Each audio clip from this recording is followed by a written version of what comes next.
Hello friends, माँ Saraswati classes के YouTube channel पर आप सभी का स्वागत है। यूपी पीसीएल में आईटीआई के लिए इलेक्ट्रीशियन टेक्नीशियन पोस्ट के लिए वैकेंसी जो है वो जारी हो चुकी है और इनके ऑनलाइन एप्लीकेशन भी स्टार्ट हो चुके हैं। तो इस वीडियो में मैं आपको इसका ऑफिशियल नोटिफिकेशन, इसकी जो सिलेक्शन प्रोसेस है, इसका जो सिलेबस है और इसको आप कैसे अप्लाई कर सकते हैं, इन सभी डिटेल्स के बारे में इस वीडियो में डिटेल डिस्कस करने वाला हूं। तो सबसे पहले आपको गूगल क्रोम को ओपन करना होगा। इसके बाद आपको यहां पर सर्च करना होगा UP PCL. UP PCL search करते ही यहां पर आपके सामने जो सबसे पहली लिंक आ जाएगी उसको यहां पर आप ओपन कर सकते हैं, जो कि यहाँ पर जो ऑफिशियल वेबसाइट है वो है UPenergy.in। इसके बाद आपको यहाँ पर यूपी पीसीएल जो फर्स्ट लिंक है इसी में आपको इसको ओपन करना होगा। ओपन करने के बाद यहाँ पर आप देख सकते हैं ये 3 डॉट आपको यहाँ पर दिख रहे हैं। इस 3 डॉट पर आपको क्लिक करना होगा। जैसे ही आप क्लिक करेंगे तो नीचे आप स्क्रॉल करेंगे और नीचे स्क्रॉल करने के बाद आपको दिखाई देगा यहाँ पर वैकेंसी ऑब्लिक रिजल्ट्स। तो यहाँ पर आपको फिर से क्लिक कर देना है और इस क्लिक करने के बाद यहाँ पर आपके पास एक नया पेज ओपन होगा और इस पेज में ओपन करने के बाद यहाँ पर आप देख सकते हैं जो फर्स्ट नंबर पर ये आपको दिख रहा है, ये आप देख पा रहे होंगे apply online for the post of technician, electrical के लिए है ये, और ये है अप्लाई ऑनलाइन। तो यहाँ पर आपको इसको क्लिक कर देना है। इसको क्लिक करते ही यहाँ पर बहुत सारे इंस्ट्रक्शंस हैं। उससे पहले आपको यहाँ पर कुछ ज़रूरी चीज़ें बताना चाहेंगे कि इसकी जो ऑनलाइन एप्लीकेशन है वो 1 जुलाई से स्टार्ट हो गई है। हालांकि जो लिंक है वो अभी एक्टिवेट हुई है इसकी, और ये जो है आपका लास्ट डेट इसमें 22 जुलाई 2020 है। तो आप इसको इस डेट से पहले अप्लाई कर दीजिएगा। और इसकी डेट के बाद आपको यहाँ पर जो है इसकी फ़ी पे करनी होगी, और फ़ी भी पे करने की भी लास्ट डेट यहाँ पर 22 जुलाई है। और यहाँ पर अगर आप इसके नोटिफिकेशन को डाउनलोड करना चाहें तो ये सेकंड कॉलम में आप देख सकते हैं डाउनलोड द डिटेल्स एडवर्टीजमेंट। इस पर आपको क्लिक करना होगा। इसके बाद इसको डाउनलोड करने के लिए ऑप्शन क्लिक करना होगा और यहाँ पर आपके पास ऑफिशियल नोटिफिकेशन आ जाएगा।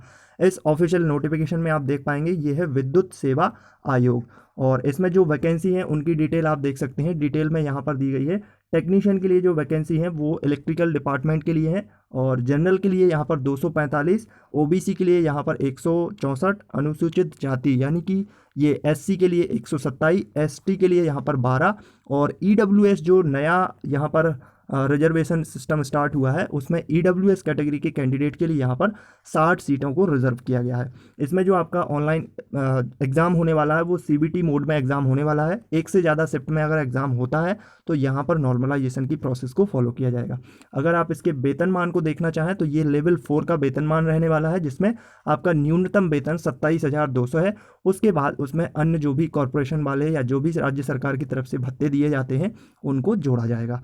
इसके बाद अनिवार्य शैक्षणिक योग्यता की बात की जाए तो यहाँ पर आपको उत्तर प्रदेश की माध्यमिक शिक्षा परिषद या फिर कोई समकक्ष परीक्षा जो हाई स्कूल है उसको पास करना होना चाहिए। और इसके अलावा आपके पास एनसीवीटी या फिर एससीवीटी में से इन 3 ट्रेड में से इलेक्ट्रीशियन, इलेक्ट्रिकल या फिर इलेक्ट्रिकल जो कि कौशल विकास के अंतर्गत विद्युत वितरण के अंतर्गत आती है, इन 3 में से किसी एक में से आपके पास आईटीआई होना चाहिए। 2 वर्षीय जो है आईटीआई डिप्लोमा होना चाहिए। इसके बाद अगर आप इसकी एज लिमिट की बात करें तो ये एज लिमिट जो है वो 18 वर्ष से लेकर के 40 वर्ष तक है। इसमें अधिकतम जो है वो 40 वर्ष इसकी एज लिमिट है। इसकी ज़रूरी बातों में एक और इम्पॉर्टेंट बात यह है कि इसके लिए जो एप्लीकेशन फ़ी है वो जो भी यहाँ पर एसटी और एससी के लिए है और जो कि उत्तर प्रदेश के मूल निवासी हैं उनके लिए फ़ी यहाँ पर 700 रुपये है। और अन्य समस्त जो भी श्रेणियाँ हैं जैसे कि जनरल हो गया, ओबीसी हो गया, ईडब्ल्यूएस हो गया, या फिर जो भी अन्य राज्यों से हैं चाहे वो एससी या एसटी के ही हों, उनके लिए यहाँ पर जो फ़ी पे करनी होगी वो 1000 रुपये है। आपको इसको कैसे फिलअप करना है तो स्टार्टिंग में ही बता दिया है। अप्लाई ऑनलाइन का एक यहाँ पर टैब आया था, उस पर आपको क्लिक करना है। हालांकि इसके लिए मैं अलग से वीडियो बनाऊंगा जिसमें आप मोबाइल से भी इसको अप्लाई कर सकते हैं, उसके बारे में डिटेल्स वहाँ पर बताई जाएगी। इसके बाद देख लेते हैं इसकी सिलेक्शन प्रोसेस को। हाँ ओके, इसके सिलेक्शन प्रोसेस में जो है वो सीबीटी टाइप का एग्ज़ाम होने वाला है, जैसे कि नॉर्मली होता है सभी में, कंप्यूटर बेस्ड एग्ज़ाम है। और इसका जो टाइम ड्यूरेशन है वो 3 घंटे है। 3 घंटे में आपका एग्ज़ाम कंडक्ट किया जाएगा।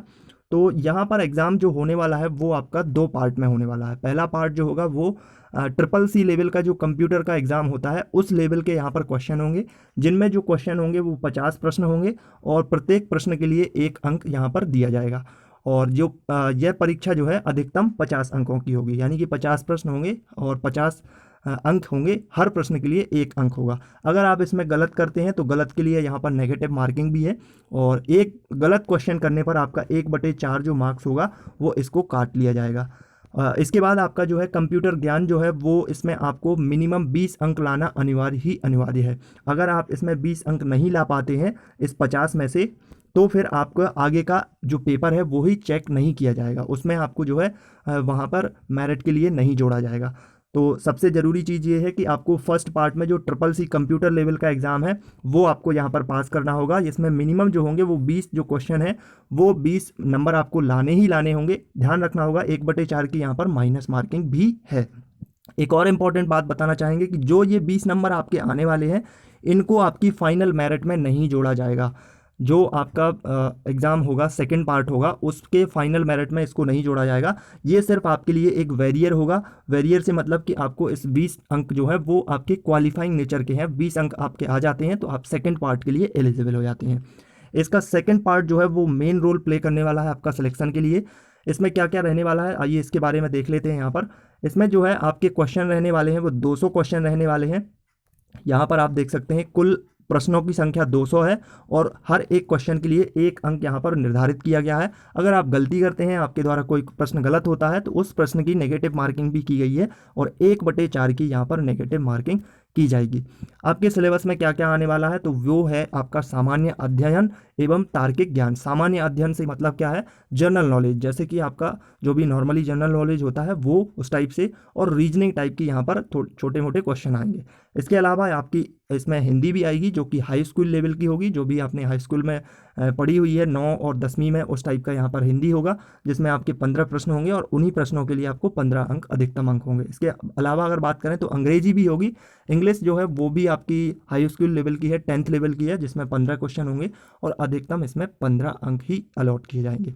इसके बाद आता है आपका टेक्निकल आपके 150 क्वेश्चन होंगे जैसे कि हमेशा रहते हैं इसमें, और 150 ही इसमें नंबर होंगे, इसलिए आपके जो टोटल बन जाते हैं वो 200 मार्क्स यहाँ पर बन जाते हैं। और जो टोटल है आपका ये वाला पोर्शन जो है 200 मार्क्स का, इसी से आपकी मेरिट जो है निर्धारित की जाएगी। यहाँ पर एक चीज़ और मेंशन की गई है कि 33.5% अंक लाना अनिवार्य है, यानी कि 67 अंक से अगर आपके कम आते हैं तो आपको वहाँ पर मेरिट में यानी कि आपको पहले ही बाहर कर दिया जाएगा। इससे कम आते हैं, हालांकि मेरिट बहुत ऊपर चली जाती है, पर ये जो है आपका डिसाइडिंग जो है पॉइंट रहने वाला है कि यहाँ पर आपके मार्क्स जो है 200 मार्क्स में से ही आपकी मेरिट को तय किया जाएगा। तो यहाँ पर मैंने आपको स्टार्टिंग में बताया था, यहाँ पर फिर से इन्होंने स्पेशल पॉइंट में यहाँ पर डिनोट किया हुआ है कि 200 अंक जो आपके हैं मेन वाले सेकंड पार्ट के, उसी से आपकी अंतिम मेरिट लिस्ट बनने वाली है। और यहाँ पर अगर 200 अंकों में से कोई 2 विद्यार्थी जो है वो सेम अंक लाते हैं तो जो भी विद्यार्थी उम्र में ज़्यादा होगा उसको पहले स्थान दिया जाएगा। इसके अलावा जिसके पास अप्रेंटिस होगी उसको यहाँ पर प्राथमिकता दी जाएगी। ध्यान देने वाली बात यह है कि ये ज़रूरी नहीं है कि अप्रेंटिस होनी चाहिए, अगर टाई वाला केस आता है तब की यहाँ पर बात की गई है। जैसे अगर 2 विद्यार्थी हैं, इनमें से किसी एक के पास अप्रेंटिस है, एक के पास नहीं है, और दोनों के मार्क्स एक जैसे हैं, तो फिर किसको स्थान दें, तो स्थान देने के लिए फिर अप्रेंटिस वाले को स्थान दिया जाएगा। ये इन्होंने यहाँ पर स्पेशली डिनोट किया गया है। इसके अलावा अगर कोई और ऐसा कोई केस आता है जो कि आपका इस नियमावली में उल्लेखित नहीं है तो फिर उसका निर्णय जो है वो वहाँ के जो भी अध्यक्ष हैं, विद्युत सेवा आयोग जो है वो अपना निर्णय लेगा। ये आप देख सकते हैं उनकी सील है, उनकी तरफ से जो भी ऑफिसर हैं उनकी तरफ से यहाँ पर ये सिग्नेचर किए गए हैं। ज़रूरी बातों में एक और इम्पॉर्टेंट पॉइंट ये है कि परीक्षा जो है वो कुछ चुनिंदा शहरों में आयोजित की जानी है, जो कि आपके यहाँ पर डिनोट किए गए हैं, जैसे लखनऊ हो गया, बरेली हो गया, गाज़ियाबाद हो गया, नोएडा हो गया, गोरखपुर हो गया, वाराणसी, मेरठ एवं कानपुर। इसके अलावा अगर विद्यार्थियों की संख्या जो है वो घटती या बढ़ती है तो फिर वो जो भी निर्णय है वो आयोग की तरफ से लिया जाएगा और परीक्षा स्थान में जो है वो परिवर्तन आयोग के ऊपर निर्भर करता है। आप आवेदन कैसे कर सकते हैं तो आपको वेबसाइट बताई हुई है, UPPCL पर जाना है, आपको अप्लाई ऑनलाइन वाले टैब पर आपको क्लिक करना है, वहाँ पर आपको सारी डिटेल दी है। इसके लिए मैं सेपरेट वीडियो बनाऊंगा जिसमें आपको बताऊंगा कि कैसे आप इसको अप्लाई अपने घर से ही कर सकते हैं, अपने मोबाइल के माध्यम से। जो एडमिट कार्ड है वो तो आपका आएगा ही आएगा जब आपका ये एग्ज़ाम लिया जाएगा उसके लिए। और यहाँ पर कुछ और ज़रूरी चीज़ें हैं इंपॉर्टेंट डेट्स हैं वो आपको यहाँ पर देखनी होगी कि ऑनलाइन आवेदन करने की जो तिथि है वो स्टार्ट हो चुकी है ऑलरेडी। इसकी लास्ट डेट 22 जुलाई है। तो सर्वर में कोई इशू ना हो उससे पहले पहले आप अगर अप्लाई करना चाहते हैं तो ज़रूर कर दीजिएगा। और इसका जो पेमेंट है वो आप बाकी के यहाँ पर ऑप्शन दिए गए हैं, net banking, credit card, debit card, और भी यहाँ पर इन तीनों ऑप्शन से कर सकते हैं पेमेंट। अगर आप ऑफलाइन करना चाहें चालान के माध्यम से तो वो भी व्यवस्था की गई है। हालांकि अब तो यहाँ पर कोई ऑफलाइन करता नहीं है, स्टेट बैंक से चालान आपको करवाना होगा। और ज़रूरी बातों में एक और इम्पॉर्टेंट पॉइंट ये है कि इसकी परीक्षा की जो संभावित अवधि है, टेंटेटिव डेट्स की बात करें तो ये अगस्त सेकेंड वीक जो है अगस्त का, उसमें इनकी द्वारा ये संभावना व्यक्त की गई है कि ये आपकी परीक्षा जो है अगस्त माह के सेकेंड सप्ताह में ली जाएगी। और हो सकता है अगर कोरोना की वजह से कुछ और डिस्टर्बेंस हुआ तो ये परीक्षा भी आगे बढ़ सकती है, जैसे कि अन्य परीक्षाएं अभी बढ़ाई जा चुकी हैं।